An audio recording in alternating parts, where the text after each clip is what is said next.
হোটেলে এসে আমাদেরকে কিছুক্ষণ ওয়েট করতে হচ্ছিল ফর্মালিটিসের জন্য। আমাদের রুমের চাবি তারপরে সবকিছু আমাদেরকে বুঝিয়ে দেওয়া হবে। এমন করতে হয় নাকি?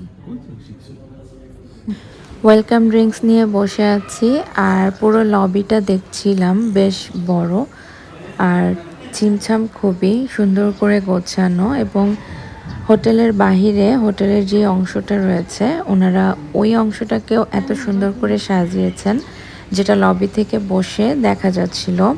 এত দূর থেকে জার্নি করে এসে এরকম সুন্দর পরিপাটি একটা গোছানো কিছু দেখতে সত্যিই ভালো লাগছিল। এই হোটেলের ডিটেল আমার নেক্সট ভিডিওগুলোতে আপনারা পর্যায়ক্রমে পেয়ে যাবেন। বাজেট ফ্রেন্ডলি খুব সুন্দর একটা হোটেল হতে পারে এটি আপনার জন্য। তো ইন দ্য মিন টাইম আমরা আমাদের রুমটাও পেয়ে গেলাম। আমরা এখন রুমের দিকেই যাচ্ছি। আমাদের রুমটা আমরা একদম উপরের দিকেই নেয়ার কথা বলেছিলাম, তো আমাদের রুমটা ছিল 10th ফ্লোরে।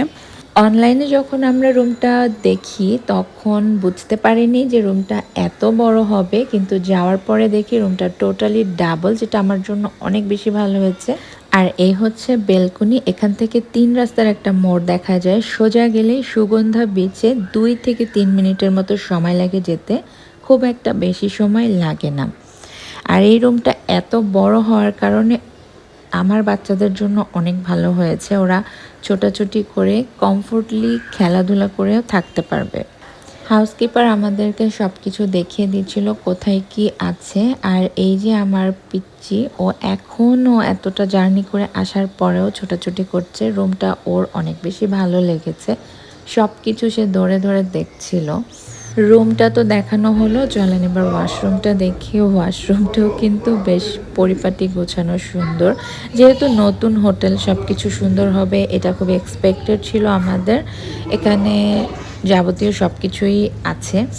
আর এখানে আরেকটা জিনিস হচ্ছে, শাওয়ারের যেই অংশটা সেটাকে আলাদা একটা গ্লাসের ভিতরে করা ছিল, যেটা ভালো ছিল। কারণ বালির ভিতরে খেলা করলে যে ড্রেসগুলো নোংরা হবে সেটা এই আলাদা জায়গায় যদি ক্লিন করা হয় তাহলে এই ওয়াশরুম পুরোটা মেস হবে না। তো এই যে বের হওয়ার পর একটা বড় কাপবোর্ড আছে যেটার ভিতরে আমরা ড্রেস সব কিছুই রাখতে পারি।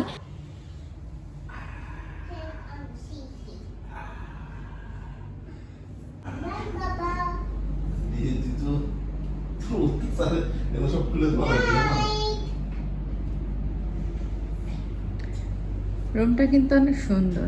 হ্যাঁ, তো রুম সুন্দর করছে। হয়ে গেছে।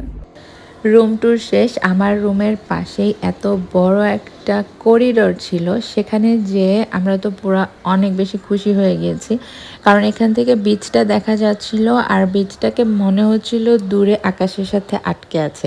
আর এখনই সানসেট হয়ে যাবে। এখানে বসে এখন আমরা আমাদের লাঞ্চ ডিনার যেটাই হোক করে ফেলবো একসাথে। তো এই যে সামনে বলেছিলাম না 3 রাস্তার একটা মোড় আছে, সোজা গেলেই সুগন্ধা বিচ। তো এটা হচ্ছে সেই মোড়টা। এখানকার ভিউটা দেখে আমরা আরও অনেক বেশি খুশি হয়ে পড়েছি, কারণ এখানে খেলার জন্য খুবই পারফেক্ট।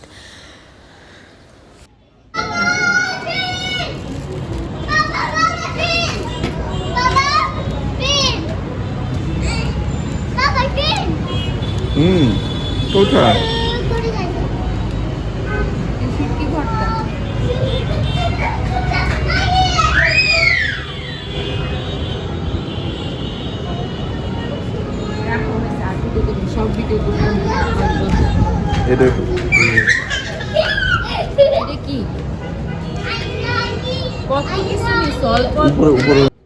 বাচ্চাদের চিল্লাচিল্লি শুনে হয়তো বুঝতেই পারছেন ওরা কতটা বেশি এক্সাইটেড। এত সুন্দর একটা জায়গা দেখে ওরাও অনেক বেশি মুগ্ধ হয়ে গিয়েছে। কারণ সারাদিন জার্নি করে আসার পরেও এখনও যে ওরা এভাবে দৌড়াদৌড়ি ছোটাছুটি চিল্লাচিল্লি করছে, 2টা বাচ্চাকে নিয়ে এটাই হচ্ছে আমাদের প্রথম কোনো একটা মেমোরেবল ট্যুর। এবং এই ট্যুরটা আমরা অনেক বেশি এনজয় করেছি। এটা আমাদের জন্য একটা বিগ মেমোরি।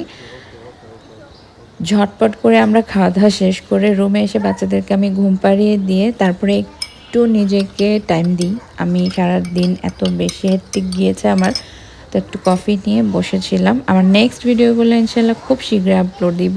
আসসালামু আলাইকুম সবাইকে।